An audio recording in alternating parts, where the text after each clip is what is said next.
दोस्तों सोचिए जरा, सरकार ने जीएसटी के रेट घटा दिए, लेकिन फिर भी कलेक्शन नया रिकॉर्ड बना गया, 1.96 लाख करोड़। अब सवाल उठता है, जब टैक्स रेट कम हुआ है तो पैसा ज़्यादा कैसे आया? चाहे भारतीय अर्थव्यवस्था के मजबूत होने का संकेत है या फिर इसके पीछे कोई बड़ा खेल चल रहा है? आज इसी रहस्य को हम खोलेंगे। मैं हूं जय और आप देख रहे हैं हॉस्टलर ट्रेडर। नवंबर की शुरुआत में ही सरकार ने बताया कि अक्टूबर महीने में जीएसटी कलेक्शन 4.6% बढ़कर 1.96 लाख करोड़ तक पहुंच गया है।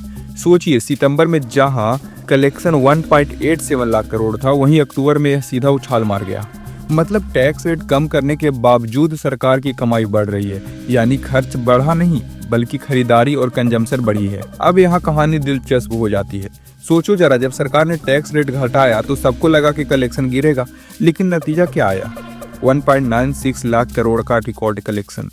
और यहीं से शुरू होती है इंडियन इकोनॉमी की असली गेम चेंजर कहानी। दोस्तों, अक्टूबर 2025 का डेटा कुछ और ही बयां कर रहा है। जीएसटी कलेक्शन 4.6% बढ़ा, जबकि रेट्स नीचे गए थे। मतलब जनता टैक्स से नहीं, खर्च करने से डरना छोड़ चुकी है। इसके पीछे का कारण था, पहला कारण यह है कि फेस्टिवल बूस्ट था। दशहरा दिवाली की धूम ने शॉपिंग मॉल से लेकर ऑनलाइन साइट्स तक हर जगह रिकॉर्ड तोड़ सेल दी। लोग बोले, अब की बार थोड़ा खर्च खुद पे भी यार। और फिर क्या था, सरकार की झोली भर गई। दूसरा कारण था कंप्लायंस की जीत।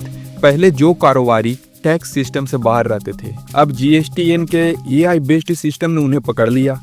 अब हर बिल, हर ईबे स्लिप डिजिटल हो रही है, यानी सरकार अब कम टैक्स रेट लेकर भी ज़्यादा ईमानदार टैक्स कमा रही है। और तीसरा कारण ये था कि भारत की जो 140 करोड़ की आबादी है, वो अपना दम दिखा रही है। लोग खर्च कर रहे हैं, ईएमआई ले रहे हैं, सपने पूरे कर रहे हैं। यही वो इंजन है जो देश की अर्थव्यवस्था को तेजी से आगे बढ़ा रहा है। अब बड़ा सवाल, क्या ये भारत की अर्थव्यवस्था के मजबूत होने के संकेत हैं? बिल्कुल हाँ। जीएसटी का बढ़ना सीधा सीधा बताता है कि मार्केट में डिमांड जिंदा है, लोग खरीद रहे हैं, खर्च कर रहे हैं, और यही तो जीडीपी की जान है। वर्ल्ड बैंक और आईएमएफ दोनों ने हाल में ही कहा है कि भारत की जीडीपी 2025-26 में 6.6 से 6.8 तक बढ़ सकती है। ऐसी कंसिस्टेंट जीएसटी डेटा उस अनुमान को और मजबूत करते नजर आ रहे हैं। लेकिन कहानी यहीं खत्म नहीं होती। कई एक्सपर्ट का कहना है कि फेस्टिवल बूस्ट टेम्पोररी है।